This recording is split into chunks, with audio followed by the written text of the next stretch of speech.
Hi friends! Avatar: The Last Airbender is so important to my generation. So important that many people have tried to emulate a avatar or some kind of elemental bender into a bunch of different kinds of D&D modules. 5e itself in the handbook has a monk that is the Way of the Four Elements. A good attempt, but kind of a missed shot, as sadly Way of the Four Elements is listed as one of the least played subclasses in the entire game. I don't think it's that bad, but it's not the greatest. Now, I've read a lot of homebrew stuff on how to make an elemental bender into D&D, but by far the best rendition of making an avatar and yourself would have to be Dndshorts' new bender class. This class comes with Ryoko's Guide to the Yokai Realms, along with a bunch of other stuff. But today we're just going to be reviewing the bender class and some of the stuff that comes along with it, along with some of my own points that I like to just put in at the end. But first, I want to say that this is a beta. It's actually the second rendition of a beta. This is what the final product will most look like. I don't believe they have to do too much work on it, to be honest. It's really fun. It's well thought out. There's just a few little power things that I want to go over with. I think that it's too easy to snowball into someone that's crazy overpowered, but again, I'm rambling. I'll do that at the end. There'll be chapters below if you want to skip around, but let's get into it. Starting off the bat at level 1, your hit die is a d8, which is pretty common. We're going to get saving throws and strength and constitution. We get to pick 2 skills from a small list, and we're going to unlock spellcasting. So the bender class in this book uses elemental bending as casting spells. Your ability to perform certain maneuvers and certain arts is reflected as using a spell slot. Some maneuvers and abilities aren't as powerful as an earthen uppercut would be, so those would be countered as cantrips, which I think makes total sense. But opening up our spellcasting immediately opens up a question, and that question is, what is going to be your spellcasting modifier, as the bender gets an ability to pick what stat they want to be their modifier between intelligence, wisdom, or charisma. All right, so we made our bender. We picked what stat we want our spell modifier to be. Now we get to pick our elemental affinity. Choosing between air, earth, fire, and water, we then get to pick what element we are bending, and this element will directly reflect on what spell list that we are able to pick our cantrips and spells from. It also directly changes what elements our attacks will be, as we'll be able to have elemental strikes along with that. Elemental strikes are a magical equivalent to an unarmed attack, as you are attacking while using your bended element. An elemental strike can be switched in with any kind of attack if you're using an attack action and say have extra attack. They do a d6 if you're using the melee option, but they also have a ranged option up to 60 feet that does a d4. Now, to use all of our spells and our cantrips and our element, we need to have a spellcasting focus. And for a level 1 bender, that would be a free hand. As long as you have a free hand, you're able to do the gestures and positions that you need to control your element in those ways. Now, as we level, our elemental affinity will either change or grow. As at 6th, 10th, and 14th levels, we get to choose whether to grab a different element to add it to our list of elemental abilities and spell lists that we can use, or we can double down and make that one element that we're bending stronger. Think of it as leveling up your element. If I wanted to be a water bender at level 1, I would grab an elemental affinity water, and then I would have water level 1. When I hit my 6th level, I can then choose fire and have the ability to cast fire spells and water spells. Now, if you double down and you choose water again, and now you have 2 water elemental affinities, or you're a level 2 waterbender, when you cast a spell using your water spells, they are automatically leveled up as if you were spending a higher spell slot. And this works with all the different elements. If I was an earthbender at level 6 and I chose earth both times, when I use earthen uppercut and I spend one level 1 spell slot on it, it will be then casted and have the power of a level 2 spell slot without having to expend it, which is pretty cool. But it's going to make a way bigger difference when we're higher levels, as the amount of levels that we put into our elemental affinities will then come with buffs or bonuses when we go into our avatar state. At level 2, we get something called an elemental combo. When we make an attack action with a weapon, unarmed attack, or one of our elemental strikes, we're then able to do another elemental attack with our bonus action. Now, it states that you are able to level up the damage dice with this elemental combo bonus action attack to 1d6 for a melee at 1, and then 2d6 at 6, 3d6 at 10, 46 at 14. It doesn't state that all of your elemental strikes also level up with those damage dice, but I'm assuming they do, as this is just letting you use your elemental strike as a bonus action when you make a weapon attack. But I mean, I just assume that they're both the same. At level 3, we get to pick between 4 different disciplines, and disciplines are basically subclasses or traditions for your bender that gives them additional abilities based on specific levels. Benders get ability score increases, like most classes, every 4 levels. An extra attack at 5. You also unlock something new that Ryoko's book does called Improved Extra Attack at level 7, but that's for a whole nother video. At level 11, we open up one of our 2 forms. Our first form, our primordial form, is unlocked with our bonus action, but gives us specific passive abilities and buffs depending on what element we chose to go into. So if you chose different affinities, you'll have more options to carry this through. While you're in that 1 minute and you've chosen that one element to go into your primordial form with, any first level that you cast of that element spell list will not take a spell slot. And this increases to 2nd level spells when you're level 17. But because of this, you have 4 different options for your primordial form to be. If you chose air, you'll have untouchable form, giving you resistances to all physical damage. You have your light form with fire, letting you do fire damage to people around you. You'll have your solid form with earth, giving you a +2 to your AC, and then you'll have your fluid form with water, which gives you a pool of HP, letting you push out and heal people around you. It doesn't take an action, and the amount of HP you have directly affects what level bender you are. And then at level 18, you get your avatar state. Your primordial avatar state gives you a bunch of different options based on what elemental affinities you've chosen throughout the levels to get here. Now you get all of these passives depending on what you chose through the entire duration, which is 10 minutes, as well as 50 temporary hit points. These are crazy choices depending on how many air affinities you put into. You could fly, your speed gets faster, you are resistant to thunder damage. With earth, your AC goes up, you could be immune to a bunch of different status effects. Water gives you a bunch of different buffs like underwater breathing. It also makes you immune to cold. It can give you true sight if you went all the way with water. Fire mostly adds to your damage output, letting you do more damage with your attacks, with your reactions, and just by being there. Now, as far as the bender spell list goes, I think it's really fun.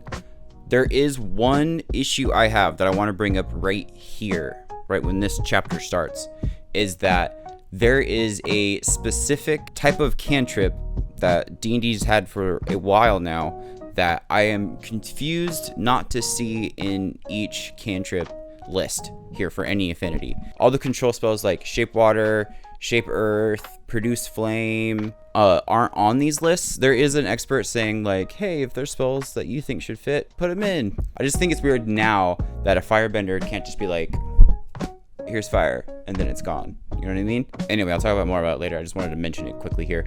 But other than that, the spells are pretty friggin' dope. Like, especially a lot of the air spells. In games, it's kind of difficult to make like air an offensive element, as it is just kind of air. Sure, like tornadoes can really fuck shit up, but like we were playing Final Fantasy VIII and you use like an arrow spell and it just gets kind of breezy over there, and then they take like 700 points of damage, and it's like, really though? I'm not sure how, but I'm gonna go with it. But they did a great job. Spells like Concussion, which is a cantrip that airbenders can have, condenses air pressure into a small spot and then like erupts it into a sonic boom, doing thunder damage in an area, making a loud sound. It's really creative. Earthen Uppercut is also one I've been talking about it a lot this video already. It's one of my favorite. I'm probably playing the same clip from Legend of Korra over and over because it's one of my favorite little clips from it. Shoots out in a line 10 feet across, 30 feet forward, does a D10 amount of damage per spell slot level, but if they fail their save, they're launched 10 feet in your direction and they're automatically prone. Just a lot of fun stuff that makes me really excited to play this, and I already was pretty fucking juiced. What's even cooler about these spells is that they're not just for benders. With all these spells, it comes with additional classes that can also learn these spells. At this point in my games that will continue, I will include these spells with my campaign because a lot of these are very, very fun for a druid to have, especially, you know, Circle of the Wildfire. There's a lot of good things about this book. The spells and the weapon choices are the best. Perfect. No notes. They're all Very fun, very, very interesting. And what I've seen from all the playtests we've done, they're not very game breaking either. So like they easily slide in. Now we're moving on to subclasses, and Bender subclasses are called disciplines. Now each 4 of these play a very good specific role in a party, and they're so well thought out and put together that you could run a campaign with 4 different benders and everyone would be completely set as far as synergy goes. They all work together very well. They don't step on each other's toes at all. Hell, all of those benders could be the same element and it would still be very, very diverse. We're gonna start with the discipline of veracity, and this is more of your attacking, damage dealing, more melee style of a fighter. Immediately we get new spells, which the book likes to let you know that you're casting with an element. So when you make these spells, even though they're not exactly, you know, bender spells, you're still using your element to give that off. Like at level 3, you unlock magic missiles. If you're a water bender, you would be shooting, you know, 3 different jets of water, or maybe you are shooting 3 different spikes of icicles at people. Also with martial preference, we get proficiencies in martial weapons, and the ability to make martial weapons our spellcasting modifier. So we no longer need a free hand. Also at level 3, you're able to use your spellcasting modifier that you chose for your bender as your modifier for weapons. No longer needing strength or dexterity, you can use your intelligence, wisdom, or charisma, which I feel is a little breaky, but we're gonna keep going. At level 7, with destructive nature, we now get what I was calling an bender smite. You can use a level 1 spell slot to cast a spell that does damage. It inflicts additional 2d8, and then you get to add a d8 higher per spell slot you use to cast it. At level 15, with elemental ferocity, when you use your elemental combos feature from level 2, when you can do an elemental strike with your bonus action, the damage dice are now 66 for melee and 64 for range. And then finally, at primal battery with level 20, we now have 3 extra attacks. Classic. Our next subclass is the discipline of fortification, and this is more of your tanky frontliner kind of character. Our bonus spells are based off of protection. At level 3, we get the shield spell, reminding you to maybe use water to freeze up a wall of ice before you get hit, or maybe pulling the earth up to block the attack. We get new additional proficiencies like the last class, where we get medium and heavy armor proficiency, as well as the ability to use shields as our casting modifier. Again, no longer needing a free hand. Also, we have Primordial Shield, being able to use our bonus action to distribute a d6 of temporary hit points to anybody, as long as it's 1 at a time. As soon as you cast it again, the temporary hit points that you gave to someone else is disappeared. At level 6, 10, and 14, the d6 goes to a d10, and then 2d6, and then 2d10. Level 7 gives us the ability to redirect elements. If someone is attacking somebody within 30 feet of you, you can use reaction to lower the damage by 2d6, as long as it's using an element that you have chosen as part of your affinities. If your roll brings the damage to 0, you're able to redirect the attack and do the damage on the person who casted it. Your 2d6s increases to d8s at level 11, and then d10s at level 15, and then level 20, they're d20s. That took a lot of recording for me to do, because it's the only skill of all of these that doesn't follow the level 6, 11, 14 scale. 11, 15, 20 totally threw me off. At level 11, with elemental reinforcement, when you're in your primordial or your avatar state, every time you cast a spell with a slot 1 or higher, you're able to give temporary hit points to somebody 30 feet away from you, equal to 3 times the amount of slot that was spent, and it doesn't take an action from you. It just kind of happens. At level 20, with Primordial Bulwark, as soon as you start combat where you're not surprised, you're able to use your reaction to do a elemental wall spell immediately, and that is your wall of fire, wall of stone, wind wall, you know, the classics. And this doesn't cast a slot, you're just able to do it. And you don't have to wait for your turn either, you're able to do it as soon as you roll initiative. It's pretty nice. With Disciple of Fusion, this is where things get kind of weird and really fun. I thought this was probably the most creative one. This bender focuses on finding new elemental effects by combining one of the 4 elements. As soon as you start, you're able to grab 2 different new cantrips from any of the bender lists, regardless on what element you chose first. You also get bonus spells from different elemental bending lists as you level up, depending on what level you get. As soon as you start at level 3, you can grab a first level spell. As soon as you unlock second levels in your bender list, you're able to grab a new second level spell from another list, and so on and so forth. But the real cool stuff comes with fusionistic spellcasting. This is a charge ability, so you'll only be able to use it as many times as your ability score modifier. You'll regain those points after a long rest. Once you cast a spell that takes a slot, you're able to create a radius of effect that is centered on where your spell's effect was. Now this radius is 5 times the amount of spell slots. So if you're casting level 1 spell, this radius is only 5 feet, and then it would be 10 feet at second level. Once you choose to do this, you then get to pick a different element to mix in with what element you're using. So let's say I'm using a earth elemental spell, and I'm going to fuse it with fire. With the list provided, I am now using a lava spell, and people in that radius now have to make a dexterity saving throw or suffer additional damage. Now there's a new fusion element that is a mix of each one. Earth and air creates a dust effect. Air and fire creates a smoke effect. Earth and water makes a mud effect. So there's tons of new ways that you can cast spells, and I think it's crazy fun and super creative and very, very new. And to get even cooler, with intermental casting, you're now able to change the element of a bender spell to a different element as long as you have an affinity of that element as well. So let's say I have earth and water elemental affinities, and I use earth and uppercut. I can instead make it ice, and large ice pillars will then shoot out instead. And there's tons of new spells, so this is like a really fun, cool idea. At level 15 with Unleash Elements, when you're in your primordial or your avatar state, when you cast a spell with your action, you're then able to do a cantrip with your bonus action. It's not crazy, but it's fun.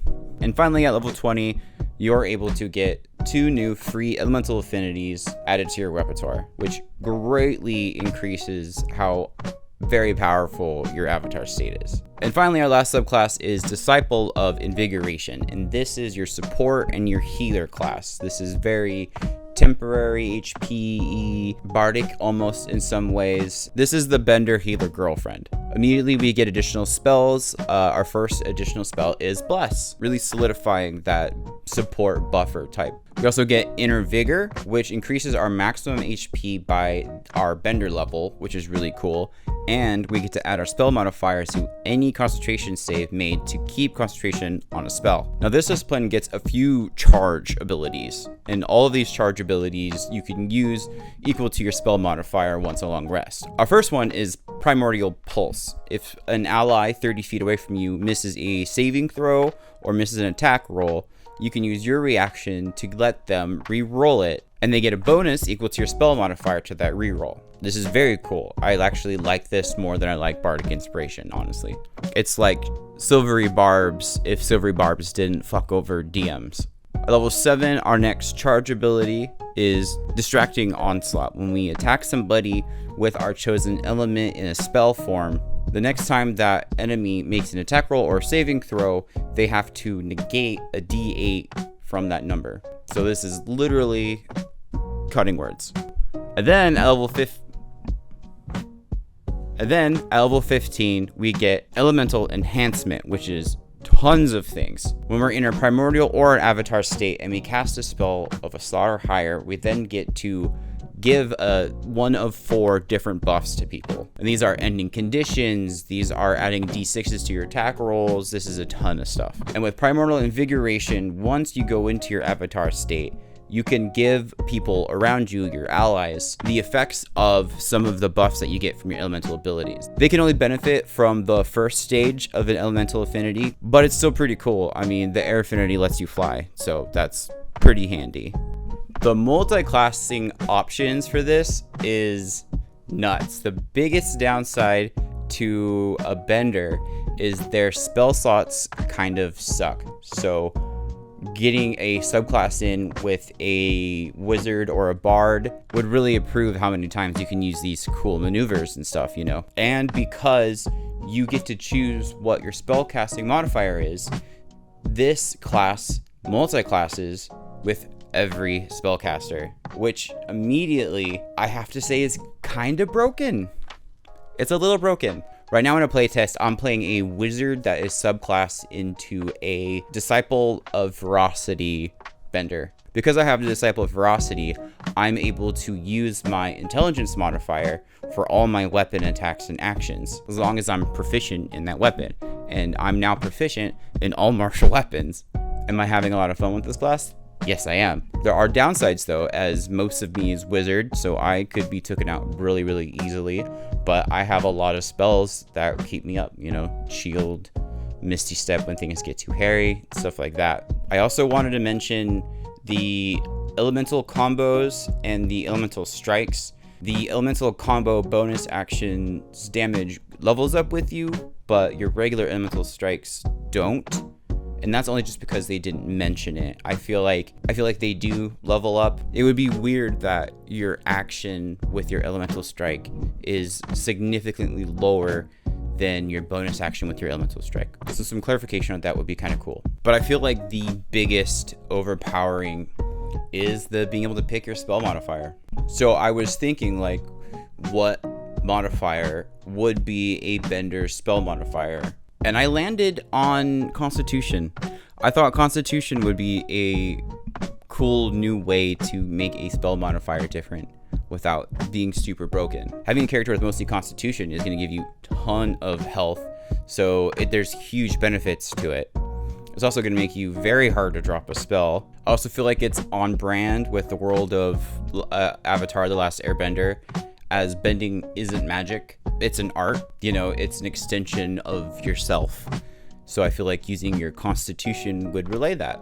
I don't know, how about you tell me in the comments what you think? Maybe I am overthinking it. But a lot of these new classes from this book are crazy fun. The Bender is the only one that I think could be broken in a way. Well, I don't think the Bender class is broken. I think someone can easily break the Bender class.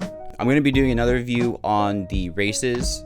They added a bunch of new races to this game. A lot of them can do a lot of things, but you got to remember these characters are being raised to fight kaijus. So, you know, they got to have something behind them. Oh, and I really like to thank all my sponsors, but especially those guys right there. All members of the adventure tier or higher get put into the ending credits, and they get entered automatically into a raffle that pulls every Sunday. This Sunday, I am giving away one of our new shirts. I'm giving away our Lightning Bolt t-shirt. This spell was picked by a member, Jake Geller. Our Discord picked the next shirt, and the next shirt will be Magic Missiles, but I'm also working on a different line right now, so it might take a little bit for Magic Missiles, but I'm really excited about the next one, which will be coming out next Sunday, part of the raffle. It's Squat Goblin. Someone mentioned it in our Discord. I got really excited about it. It's almost done. Squat Goblin is the next t-shirt. Anyway, that's all I got. Thank you so much. Bye. I love you.